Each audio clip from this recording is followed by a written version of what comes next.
How does this pentagon become a star?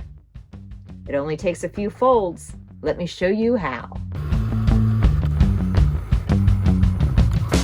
I am using my Cricut Maker to cut out a perfect pentagon. You can find the pentagon in the Shapes menu in Cricut Design Space. And from there, I chose a size that would fit on my 8.5 by 11 sheet of paper. I made the width to be 8 inches. I have it locked so that once I put in the 8, it automatically sets the height to the correct amount.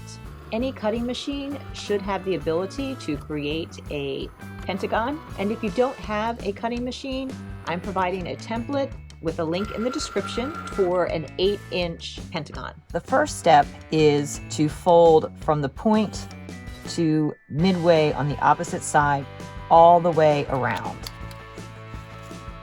And you can do that simply by lining up the other edges. And I recommend putting in a nice, crisp fold. I'm going to continue that all the way around.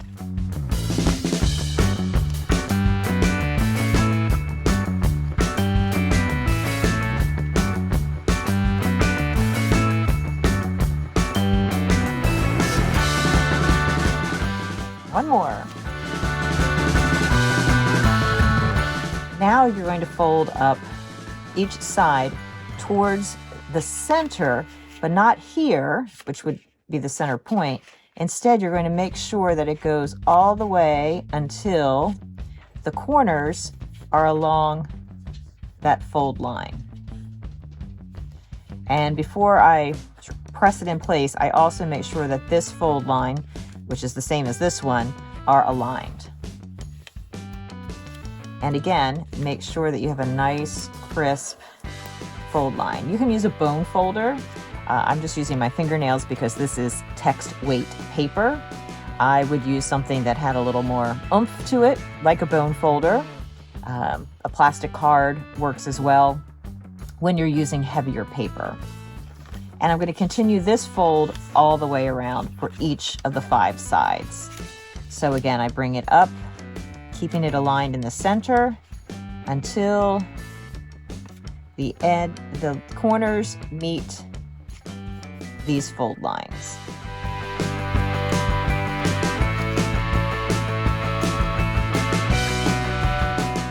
Always double checking that not only are the corners meeting, but that the center line is staying aligned as well.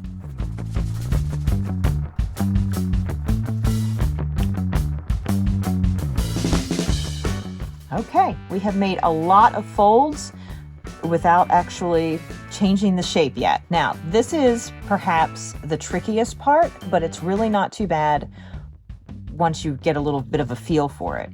So along this edge here, coming out to one of the corners, I'm going to pinch so it comes up here, and it's going to go to about this section here where these lines cross. And at that point, I'm going to fold downward, and this side is also coming in, and then a new fold line is going in there, or a new crease. And so I'm just making sure that I've pressed that really well.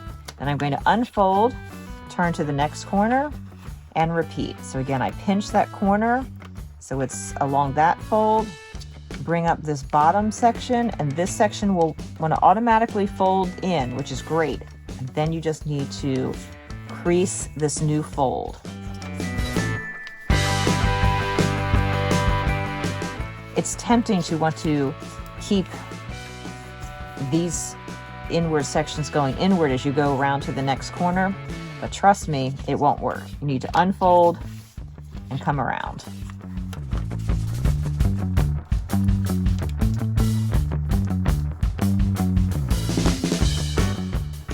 Now, I've always kept the bottom section on top of the other.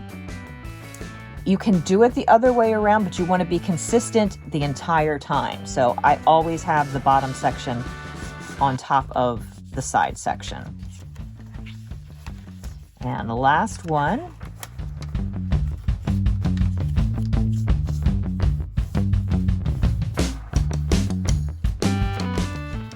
Okay, now you can kind of start to see this little bit of a shifting, like it's getting ready to fold upon itself, and that is exactly the idea. So you start gathering these corners, and you can see these new creases that we put in are all going to just magically, that one tucked in there. Oops. This one too. There we go. Fold like that. So once you do that a couple of times, it becomes a little bit easier to get them all into their star. But we're not done yet. You then flip over the star, and now you have this large pentagon with little points coming off of it. And you're going to take and fold so that the point here, which is the point of the pentagon, goes to the center.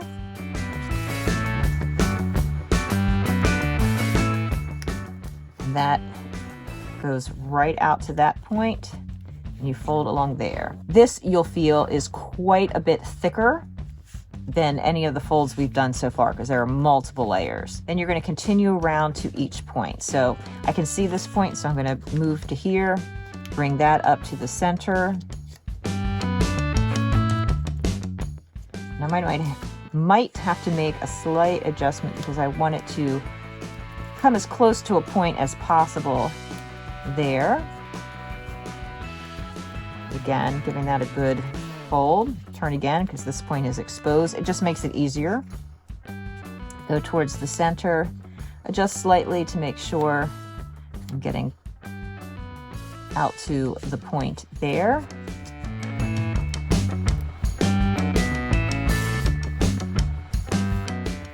Almost there. This is point 4. Toward the center, down to that point. All right, so this last one is a little bit tricky because you're going to be reaching inside this fold here to get to this point. But you just pull it up. There is a fold happening here, so you do have to maneuver a little bit. I'll see in a moment if I can't re-angle the camera. Just get it aligned correctly.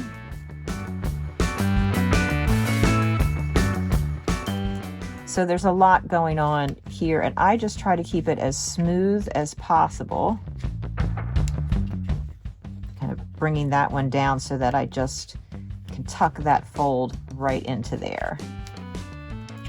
And the same thing, just have to reach under to give that a good press. And there you have a finished star. I highly recommend that you start with a text weight paper or a very thin paper, and once you have made a few of them, then you can move on to heavier weight paper. And again, I definitely recommend a bone folder or a plastic card or something that you can give a good fold, especially the heavier the paper.